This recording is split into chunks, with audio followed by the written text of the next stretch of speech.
Ја слушате програмата Низ Светото Писмо.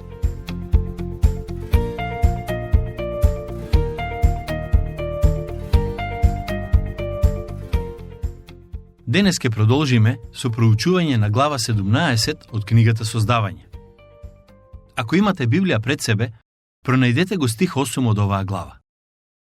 Можеби ќе се сетите, но минатиот пат кажав дека според некои луѓе, глава 17 е клучна во книгата Создавање, а според други е едно од клучните текстови во целата Библија.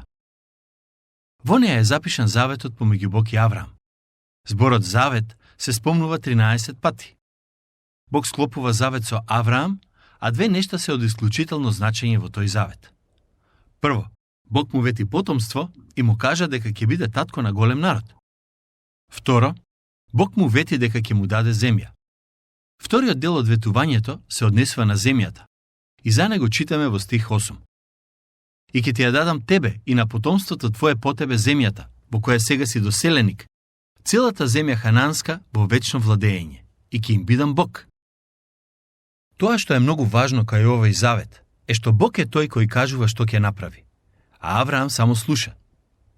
Бог вели, јас ќе те умножам, и ќе издигнам од тебе многу народи, и ќе го поставам заветот мој, и ќе ти ја дадам тебе и на потомството твое по тебе. Бог вели дека ќе им ја даде земјата на Авраам и неговите потомци за вечно да владеат со неа. Заветот помеѓу Бог и Авраам и неговите потомци понатаму е вечен завет, што значи дека не може лесно да биде раскинат, ниту да му помине рокот на важење. Бог им даде нешто кое вечно ќе го поседуваат. Авраам и луѓето кои беа со него веќе 3 пати ја посетија таа земја, но Бог ги подсетува дека еден ден ќе биде нивна. Важното нешто кое треба да го имаме на ум е дека таа земја ќе биде нивна, но под одредени услови. Прво, Бог ќе ги прати во Египет, каде ќе престојуваат некое време и ќе станат голем народ. Потомците на Авраам отидоа во Египет како група од 70 луѓе, а кога излегоа од таа земја, беа најмалку 1,5 милион луѓе. Потоа, тие насилно излегоа од земјата кога беа однесени во вавилонско робство. Причината заради која Бог ги предаде во робство е затоа што тие практикуваа идолопоклонство. Третиот пат кога излегоа од земјата беше отприлика во 70-та година од нашата ера, откако го отфрлија Месијата. Голем дел од израелците се вратија во нивната земја откако заврши Втората светска војна. Но верувам дека за време на 1000-годишното царство на Господ Исус Христос, сите израелци ќе се вратат назад во земјата која Бог им ја вети на Авраам и неговите потомци. Јас лично не сметам дека нивното враќање во земјата по Втората светска војна е исполнување на пророштвото во кое Бог вели дека повторно ќе ги собере кај себе. Мислам дека тоа пророштво допрва треба да се случи. А кога ќе се вратат назад во земјата која им е дадена од Бог, тие веќе никогаш нема да излезат од неа. Стихови 9 до 11. И му рече Бог на Авраам: ти пак чувај го заветот мој, ти и потомството твое по тебе во нивните родови. Ова е заветот мој меѓу мене и вас и потомците твои, што ќе го чувате. Секој машко од вас нека биде обрезано. А ќе обрезувате крајче од телото свое. Тоа ќе биде знак на заветот меѓу мене и вас. Секој машко од вас нека биде обрезано. Ова е знакот на заветот кој се очекува да го исполнат Авраам и неговите потомци. Тие не требаше да се обрезуваат за да станат дел од заветот со Бог, туку затоа што веќе се дел од заветот со Бог. Исто важи и за добрите дела на кои ние денес сме повикани. Ние не треба да правиме добри дела за да бидеме спасени, туку ги правиме затоа што веќе сме спасени по Божја благодат. Ова е многу важно да се разбере, бидејќи значително ги менува нештата и начинот на кој му пристапуваме на Бог. Кога бев млад, имаше еден период од мојот живот кога избегав од дома и многу често правев неволји. Но една од главните причини поради која не правев толку зло колку што можев, беше мојот татко. Од време на време си велев: не сакам да го направам тоа и да го посрамам татко ми. Имаше околности во кои се воздржував само поради тоа. Јас не станав син на мојот татко затоа што се воздржував од зло, туку се воздржував од зло затоа што бев негов син. Истото важи и за синовите на Израел. Тие не влегуваа во завет со Бог преку обрезанието, туку обрезанието беше знак дека веќе имаат завет со Бог. Во стихови 12 и 13 пишува: Секое машко дете, кое ќе наполни 8 дена по раѓањето, низ целото ваше потомство, да биде обрезано, и роб роден во вашиот дом, и оној што ќе биде купен од странец, а не од семето твое, со обрезание ќе се обрезе робот од твојот дом и купениот. Да, и робот роден во домот твој, и купениот мора да бидат обрезани. И така мојот завет на вашето тело ќе остане вечен. Секое машко дете, кога ќе наполни 8 дена по раѓањето, низ целото ваше потомство, да биде обрезано. Вие кои сте го читале Новиот Завет, ќе се сетите дека 8 дена од како се роди Исус, неговите родители го однесоа да биде обрезан. Причината за тоа е што тој е син на Авраам, а и син Давидов. Тој припаѓа на семејната лоза која ја избра Бог. На 8-миот ден беше обрезан, затоа што беше роден под законот. Така вели апостолот Павле. Бог му вели на Авраам дека сите машки во неговиот дом треба да бидат обрезани, без разлика дали станува збор за негови потомци или за негови слуги. Обрезанието е знакот на нивните тела, кој се однесува на вечниот завет со Бог. Тие не требаше да се обрезат за да имаат удел во заветот, туку затоа што веќе имаа удел во заветот со Бог. Многу е важно да го разбереме ова. Истото важи во денешен контекст. Голем број луѓе велат: ако одам во таа црква или ако се крстам, ќе бидам спасен. Не, нема потреба да го правиш тоа за да бидеш спасен. Ако си спасен, јас како пастор ќе ти кажам дека треба да ги направиш двете нешта. И да се крстиш и да станеш активен член на некоја локална црква. Но не можеш да го заслужиш спасението, правејќи ги тие нешта. Треба да ја поставиме кочијата таму каде и е местото, а тоа е зад конјот. Спасението се добива преку вера, а добрите дела се резултат на спасението. Стих 14. А необрезаното машко, на кое не ќе му се обреже крајчето од телото негово, да се истреби од родот свој, таквиот го нарушил заветот мој. Факт е дека имаше луѓе помеѓу потомците на Авраам кои беа непослушни. Кога излегува од Египет под водството на Мојсей, речиси целиот народ сгреши со тоа што се поклонија на лажен Бог. И покрај тоа, Бог не го прекина заветот со народот. Ниту еден поединец или група на луѓе не можеа да направат нешто поради кое Бог ќе го прекине заветот направен со Авраам и неговите потомци. Тоа е вечен завет, а во него немаат дел само оние кои не живеат согласно неговите принципи. Заветот на Бог со Авраам и неговите потомци е вечен, што значи дека е се уште важечки. Тоа е навистина чудесно. И му рече уште Бог на Авраам: а Сараја, жената твоја, не ја викај повеќе Сараја, туку името нека и биде Сара. Јас ќе ја благословам и ќе ти дадам син од неа. Ќе ја благословам и народи ќе потекнуваат од неа, и цареви на народи ќе излезат од неа. Ако Авраам биде татко на многу народи, тогаш Сара ќе биде мајка на многу народи. Авраам се насмеа, но верувам дека неговата смеја не е поради невера, туку смеја која произлегува од радоста дека Бог навистина ќе го исполни тоа што го кажа. Понекогаш се случува Бог за нас да направи нешто толку прекрасно. Се надевам дека сте имале такво искуство, што ни доаѓа да седнеме и да се насмееме поради тоа. Не знаеме што друго да правиме, освен да се насмееме. Мислам дека токму тоа се случува во овој стих каде пишува дека Аврам се насмеа. Не заборавајте, Сара не само што беше стара, туку беше и неродка. Во посланието до Римјаните 4:17-22, апостолот Павле пишува: според напишаното, те поставив да бидеш татко на многу народи, пред Бога, кому тој му поверува, кој ги оживува мртвите и го повикува да суштествува она што не суштествува. Авраам, без никаква основа за надеж, поверува со надеж дека ќе стане татко на многу народи, според реченото: такво ќе биде твоето потомство. И откако не ослабна верата негова, тој не помисли дека телото негово е веќе безживотно, зашто беше речиси 100 годишен, и дека утробата Сарина е речиси веќе безживотна. И во ветувањето Божјо не се посомнева со неверие, туку остана со цврста вера и го прослави Бога, наполно уверен дека тој е силен да го изврши она што го ветил. Затоа, тоа му се сметаше за праведност.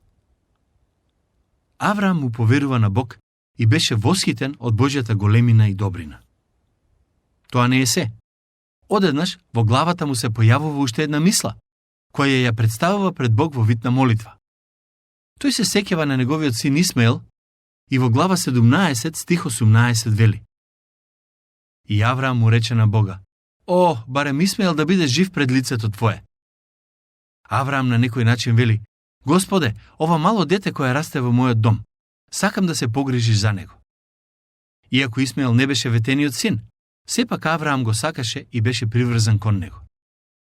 Кога Исмаел имаше 14 години, Авраам го испрати него и неговата мајка Агара подалеку од Сара и нејзиниот син.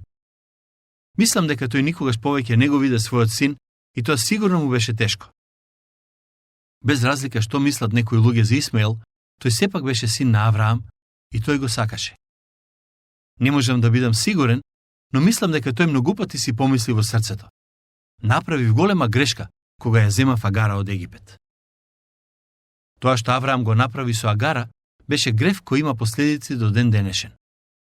Во земјата по која живеат потомците на Авраам има големи конфликти, особено меѓу потомците на Исмаел и потомците на Исак. Сето тоа е резултат на гревот на Авраам. Немојте да мислите дека можете да правите гревови без да се соочите со последиците од истите. Преку апостолот Павле, Бог вели: Не лажете се, Бог не е за подигрување. Што ќе си посее човекот, тоа и ќе си жнее. А Бог рече: Навистина, Сара, жената твоја ќе ти роди син и ќе го наречеш со името Исак. И ќе направам заветот мој со него да биде завет вечен и на потомството негово по него. Бог вели: Не, јас нема да го прифатам тоа што ти го направи. Тоа беше грев. Немојте да мислите дека Бог ја одобрува полигамијата. Токму напротив, тој ја осудува таа појава како грев. 19 до 21 стих. А Бог рече: Навистина, Сара, жената твоја ќе ти роди син и ќе го наречеш со името Исак. И ќе направам завет мој со него да биде завет вечен и на потомството негово по него. А и за Исмаел те послушав. Еве, го благословувам и ќе го направам плоден и многу ќе го умножам, многу. И ќе роди 12 кнезови и од него ќе произлезе голем народ. А заветот мој со Исак ќе го направам кога ќе ти го роди Сара, до година во ова време. Со други зборови, Бог уште еднаш го потврдува своето ветување што на Авраам треба да му даде до знаење дека Бог не се повлекува, ниту пак ќе го заборави тоа што го кажал. Тој ќе го направи тоа што го вети. Божјото ветување е дека следната година Сара ќе роди син, чие име ќе биде Исак. Во стих 22 пишува: Па, откако Бог го изговори тоа, се издигна Бог од Авраам. Со тоа што Бог се издигна од Авраам, тој на некој начин му покажа дека нема потреба да се каже ништо повеќе од тоа што веќе беше кажано. Многу често во животот ќе се случи Бог да го направи истото и со нас, затоа што има некои работи кои ги бараме од него, а не треба. Има нешта кои не треба да ги бараме, има моменти кога сме кажале повеќе од доволно и нема потреба да продолжиме да зборуваме пред Бог. Мислам дека има многу луѓе кои во молитва му досадуваат на Господ за нешта за кои тој веќе им го дал одговорот, а тој одговоре не. Со самото тоа што се повлече од Авраам, Бог како да му вели: Доволно е, не мора веќе да зборуваш за ова. Јас не го прифатив Исмаел и не планирам да го направам тоа. Бог подоцна ќе ја чуе молитвата на Авраам и навистина ќе се погрижи за Исмаел, но тоа не значи дека го прифаќа тоа што Авраам го стори со Агара. За жал, и ние некогаш се молиме и бараме од Бог нешта за кои тој не сака да чуе и воопшто не ни дава одговор.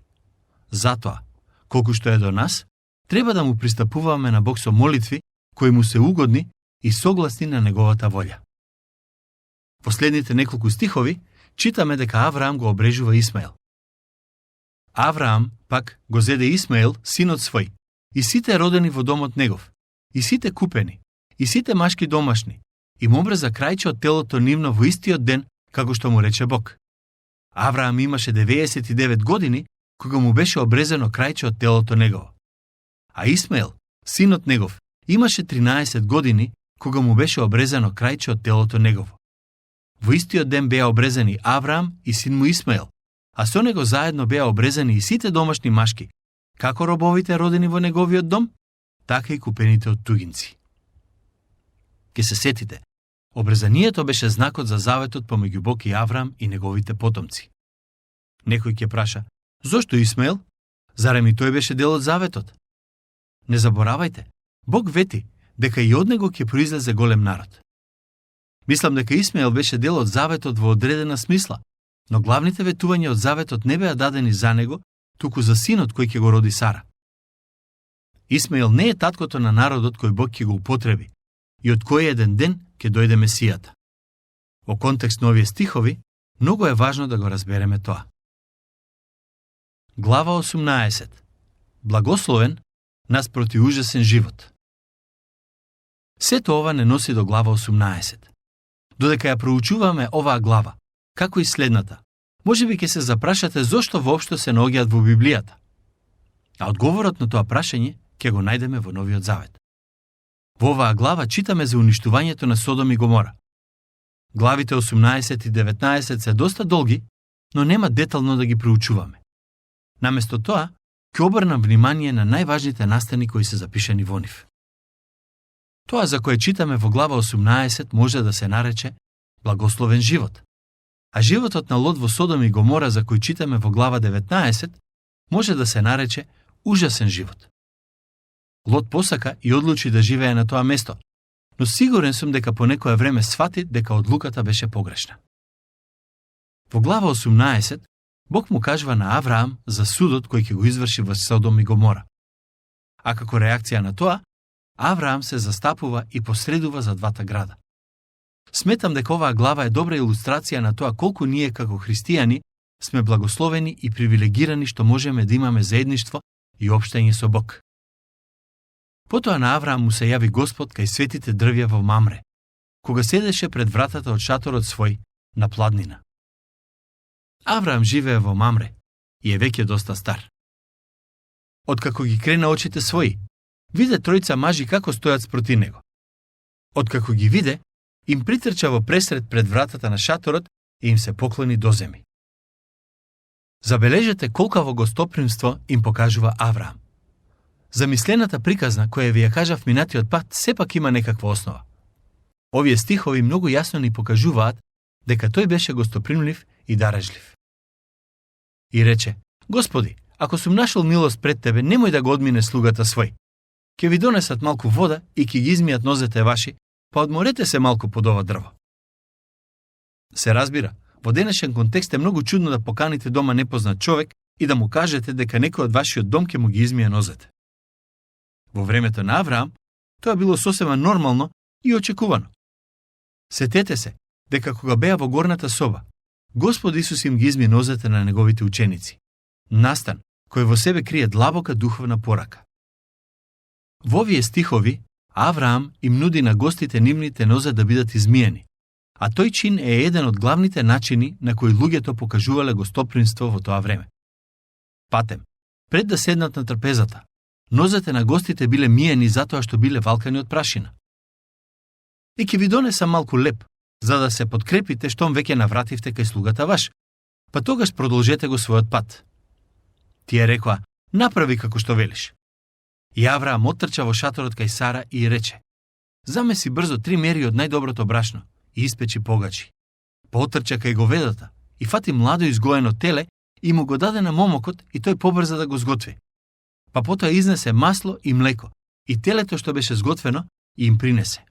И тие јадеа, а тој самиот стоеше пред нив под дрвото. Зарем ова не е прекрасен начин да се дочекаат гости? Тука ќе мора да го завршиме нашето проучување. Следниот пат ќе продолжиме со читање и ќе видиме што се случи со гостите на Авраам.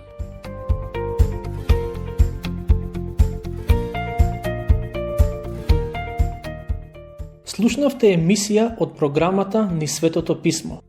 Можете да не слушате и преку мобилна апликација на нашиот YouTube канал и на сите познати подкаст платформи како што се Google, Apple и Spotify. Ако ви се допаѓаат нашите програми, споделете ги и препорачајте ги на вашите пријатели. Бидете слободни да оставите свој коментар или да ни пишете на нашата имейл адреса nizsvetotopismo@gmail.com. Следете ги нашите страни Низ Светото Писмо Македонија на Facebook и Instagram. Емисиите од оваа серија можете да ги најдете и на нашата веб страна ttb.twr.org.